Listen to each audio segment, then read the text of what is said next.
Hey, gonna do some problems from section 6.5, which is the first section we're doing in chapter 6. Why are we starting there? Well, I think I mentioned somewhere else probably that my opinion is that, well, I think chapter 6, this is pretty much the most exciting math story that you're ever going to hear in your life, the story of the fundamental theorem of calculus. And I don't think our book does a great job. They just kind of mess it up, and there's all sorts of like spoilers, and it's not a good version of the story.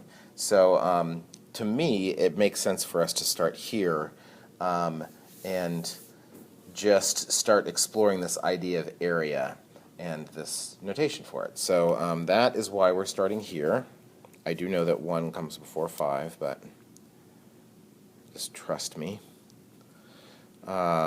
And there's certainly not anything else you need to know to be able to do these problems in this homework set besides just understanding what this notation means. So what does this notation mean? What does this mean?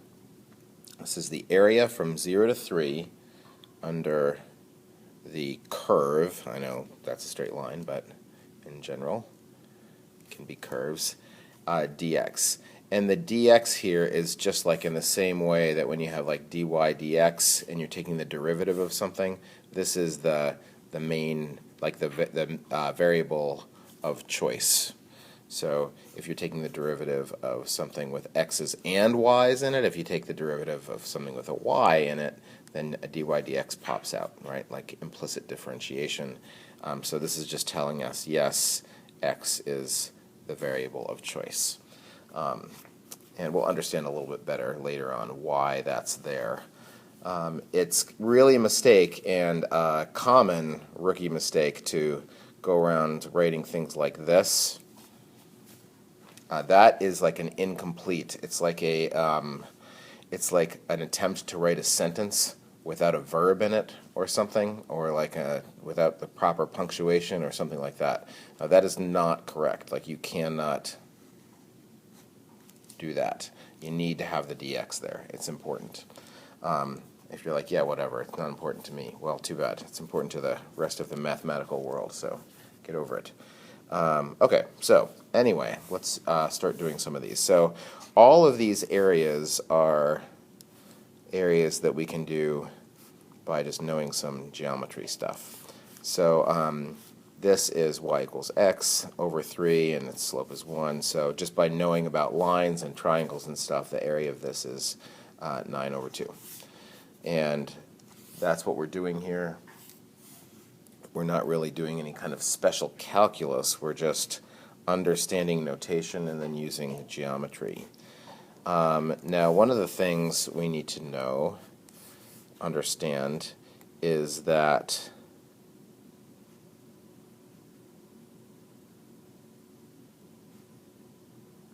when we talk about this area, we typically say the area under the curve, but what that really means is from your function, whatever it is, to the x-axis. So if it's underneath, like this,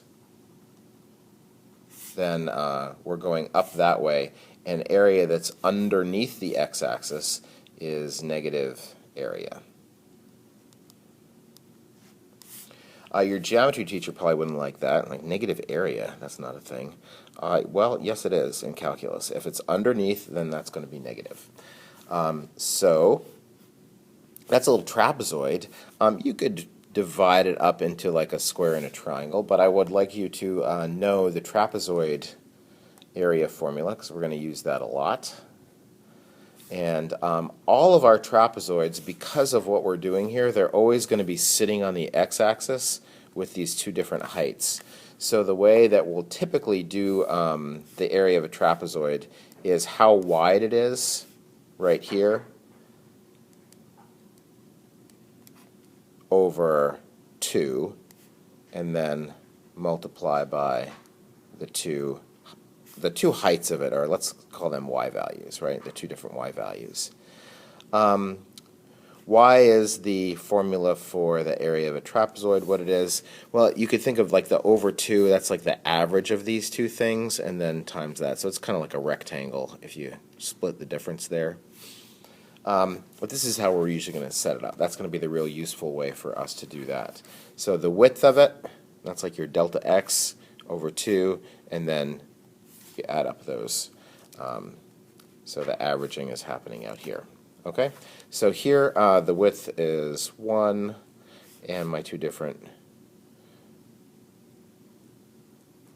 y values, sorry, that stray mark there, are those. So there you go, negative 3 over 2.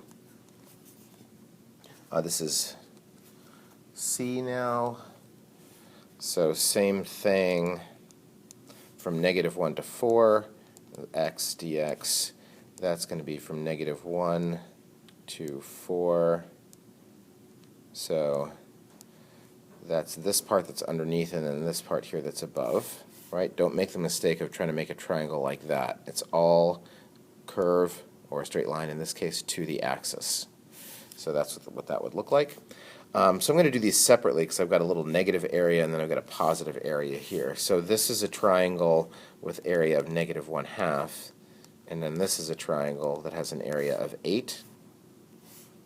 So that's 15 halves.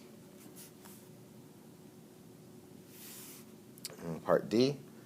What about from negative 5 to 5? I'm not even going to do any math there because I know that the symmetry of the line y equals x means that this is going to be some negative area and this is going to be the exact same amount of positive area. It's 25 over 2 and negative 25 over 2. That's going to be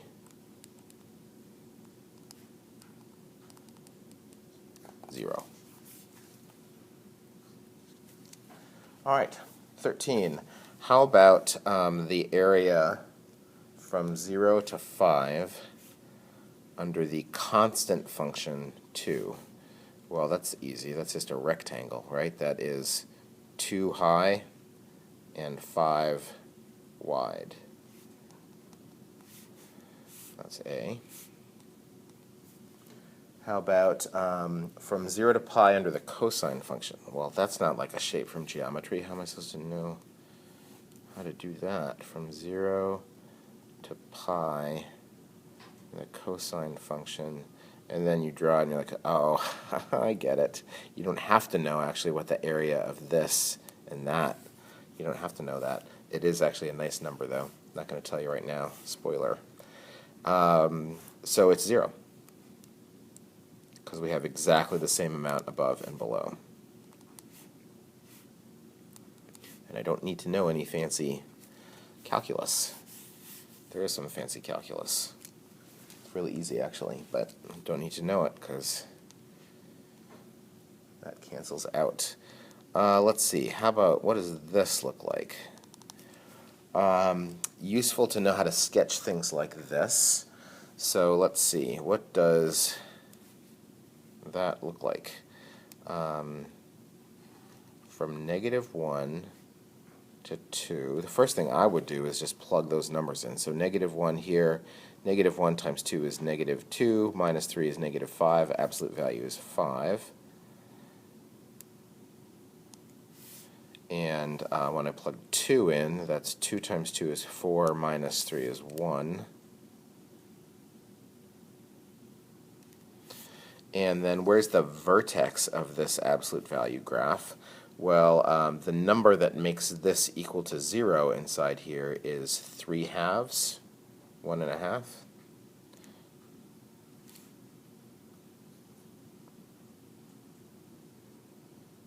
So I think with those 3 pieces of information I can get a very helpful sketch of that. Now this is a triangle that is, let's see, 1/2. The base of this goes from negative 1 to 1.5. So that's 2.5. That's 1/2 base times the height of it is 5. Plus, over here, this one is 1/2. The base is only from 1.5 to 2. Well, that's just base of 1/2, and the height of it is 1. And that is, let's see, 25/4 plus 1/4, 26/4, or 13/2. And then D. Ooh, this is one of those functions that you're supposed to know what it looks like. You know what that is? That is the top half of the unit circle, because x squared plus y squared is equal to 1. That is the unit circle. And if you solve that for y and don't do the plus or minus, you only take the top half of it, you get this. So that's a thing I know about from geometry. -1 to 1. So that is half of a circle with radius 1. So let's see, pi r squared over 2. So that's going to be pi over 2 with the radius being equal to 1. Number 15. In each part, evaluate the integral given that, okay, I'm going to make a sketch of this graph, see if we can do everything from there. So it's a piecewise function where we've got the absolute value of x minus 2 when x is greater than or equal to 0. Okay, so let's see what that looks like. The absolute value of x minus 2 is just a regular absolute value graph that has been shifted to the right by 2. You can plot some points if you want, but that is what it looks like. And I'm not going to keep going here because it's only when it's greater than or equal to 0 does it look like this. And then when x is less than 0, we got x plus 2. Now that's a line with a y-intercept of 2 right there and a slope of 1.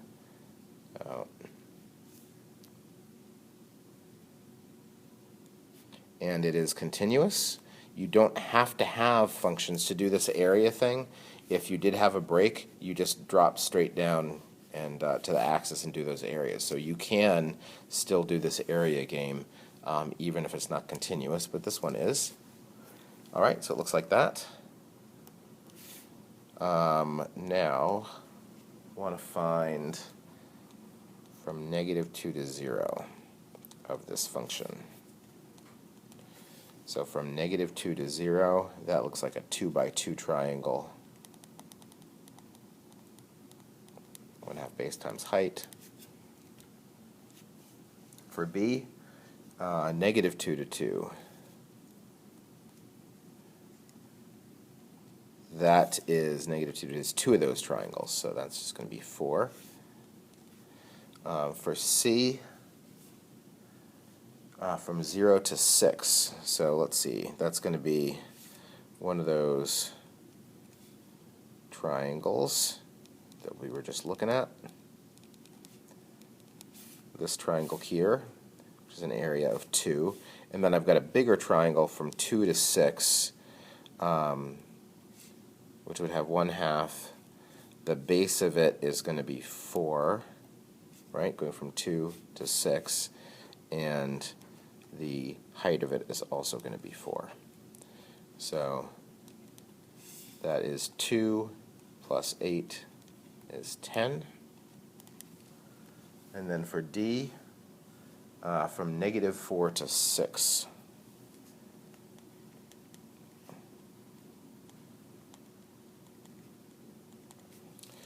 Let's see, from -4 to 0 is going to be 0, right? Because that and that cancel each other out. So it turns out from -4 to 6, you could break that up into -4 to 0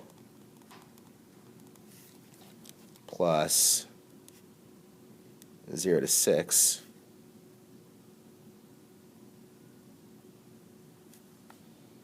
And this is 0 because I have that same amount above and below the axis. And this is 10 because I just did that in part C. So it's the same. Oops. 10. Let me just check those answers real quick, make sure I didn't tell you anything that's not true. Looks like we're good. All right, cruising. And now we're going to start with number 17 on this page and do all of them. So in 17 and 18, we're going to use the areas shown in these pictures. So for 17a, I want to find the area from A to B under the f of x, and it says right there that the area is 0.8. So nothing particularly to do there. For part B, we're going to do the area from B to C. And now it says the area is 2.6, but we're doing calculus style area here, so we need to make the decision that if that area is underneath the axis, you know, even if the physical sort of geometry area is positive 2.6, the calculus area going from B to C is negative 2.6. C, going from A to C, so that is going to be the 0.8 and then the negative 2.6. What is that, negative 1.8, I think? Math. And then for D, going from A to D, so I've got the positive 0.8, the minus 2.6, and then positive 1.5. So is that negative 0.3, I think?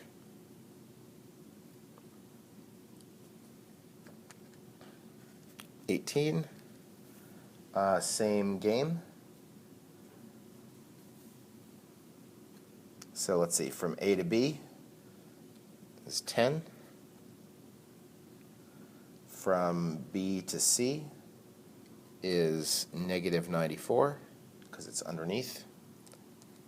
From A to C is negative 84, this plus that. And then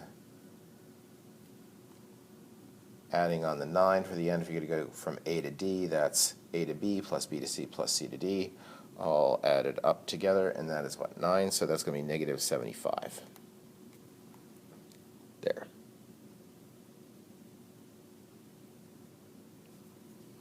Number 19.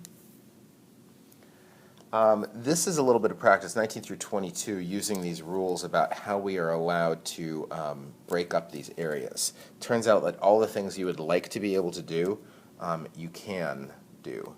So here, what that means is if you're doing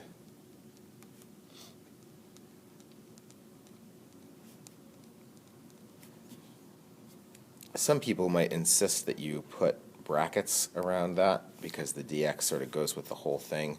I'm not too fussy about that. I like to leave just like a tiny bit of a gap there. Put that off to the side a little bit. So how do you do that? Well, the thing we need to recognize here is that you can break that up into that plus this, and the 2 on the outside, 2 times g of x, you can bring that 2 to the outside. These are real important rules that we're going to use a lot. So this is the same as this. In other words, if you know what this area is and this area is, all the things you would like to be able to do to like just add together the different areas and like multiply by a constant, it's all totally legit. You can do that. So here, I think we know what these things are. They tell us this is 5 plus 2 times the area from negative 1. That is negative 3. So that's all. You got to do. If you're confused about that, then You're pausing this video, I'm sure, right? So that you can do number 20 by yourself. So rewriting this, I could write it as 3 times the integral times the area from 1 to 4 f of x dx minus the area from 1 to 4 g of x dx. And let's see, that's 3 times, what do they tell us this is? That's 2 minus 10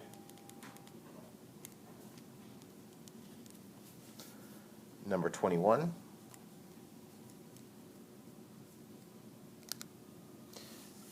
Some more rules here. So they want to know what's the integral from 1 to 5 f of x dx. But the thing that they're giving us the area from 0 to 1 and from 0 to 5. So I'm just going to make a quick sketch here. This is 0, 1, 5. The things that we know are the area from 0 to 1 is -2, so 0 to 1 is -2, so I'll make it a little sketch. I don't know what this function looks like. I'm just making a possible sketch of what it could look like. And then the total area from 0 to 5 is 1. So it must come up there. It must have a little bit more positive than negative. Now what we know for sure, just like what we were using in 17 and 18 above, we know that the area from 0 to 1 plus the area from 1 to 5, well, that's just pushing two things together. That's the same as the area from 0 to 5. So that means that if you want this, well, that means the area from 1 to 5 must be equal to this, and then just subtract that over to the other side, which makes sense. If you know the whole area from 0 to 5, then you subtract off the 0 to 1, you're going to get that. And that's what we're looking for, so this is equal to 0 to 5 f of x dx. This is just kind of a shorthand notation, like to write these symbols without anything there. That doesn't really, it's not really allowed. Sorry about that. Just trying to make a point. And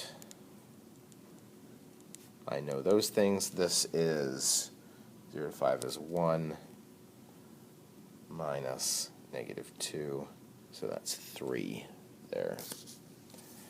And 22, same idea. From 3 to -2. So right off the bat, I want you to notice here that this is the wrong direction. And the rule that we have for this here is that if you want to switch those, if you're running area backwards, going like from 3 to -2, that just changes the sign of your area.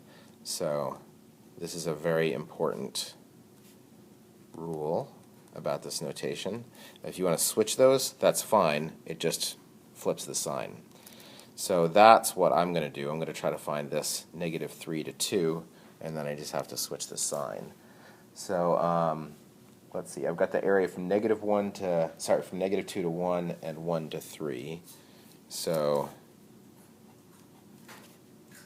there's my negative sign.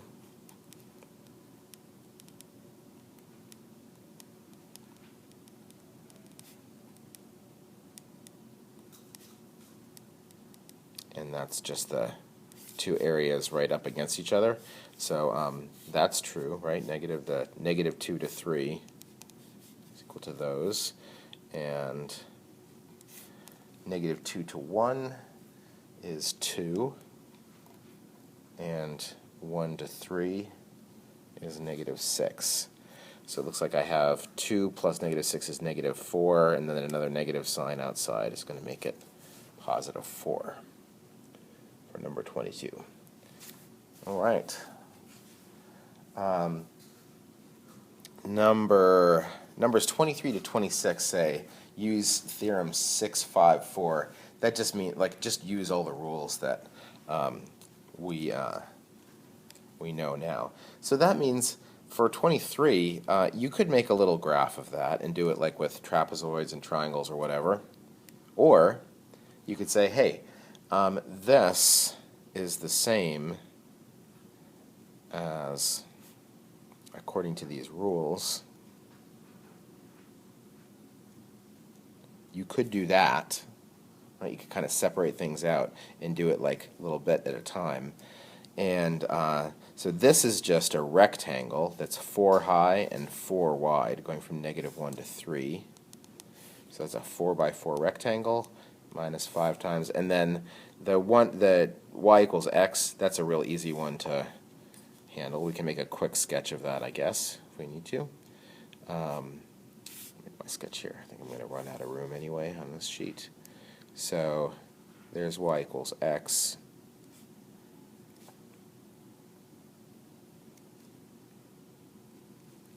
So however you want to do this, this is -1/2. This is a 3 by 3 triangle, so that's 9 halves. So that's 4.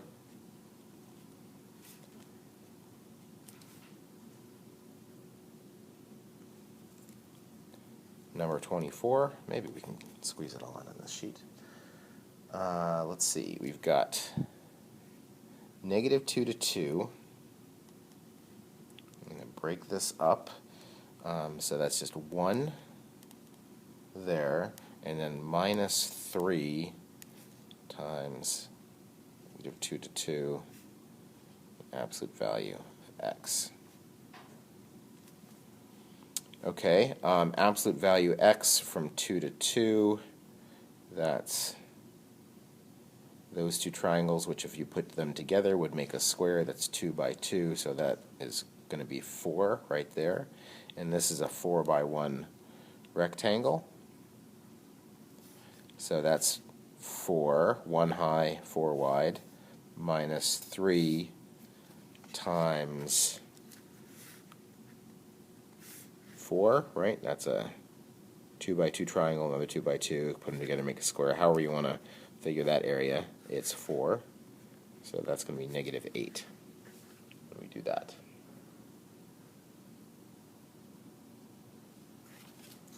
(25).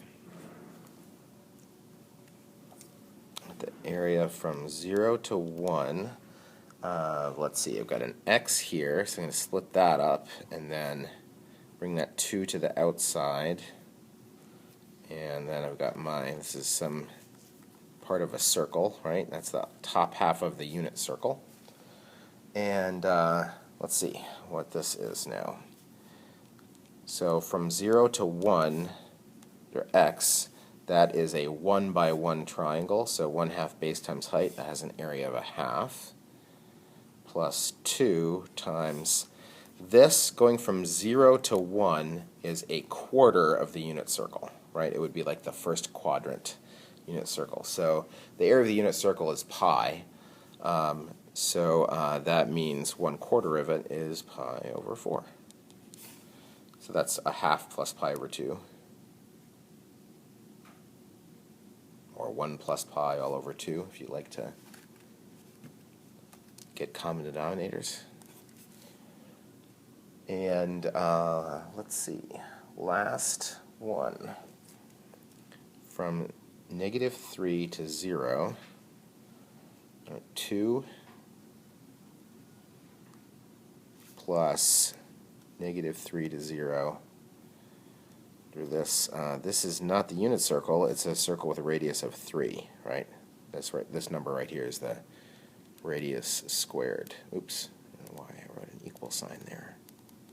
Well, I kind of know because I was almost there. All right, so let's see what we have here. This is a rectangle that is 3 wide and 2 high. And this is the second quadrant. It is above the x-axis, so it's positive area. It's 1/4 of a circle with radius 3. Circle with radius 3, pi r squared, has an area of 9 pi. This is 1/4 of that circle. So 6 plus 9 pi over 4. All right. No free pizza.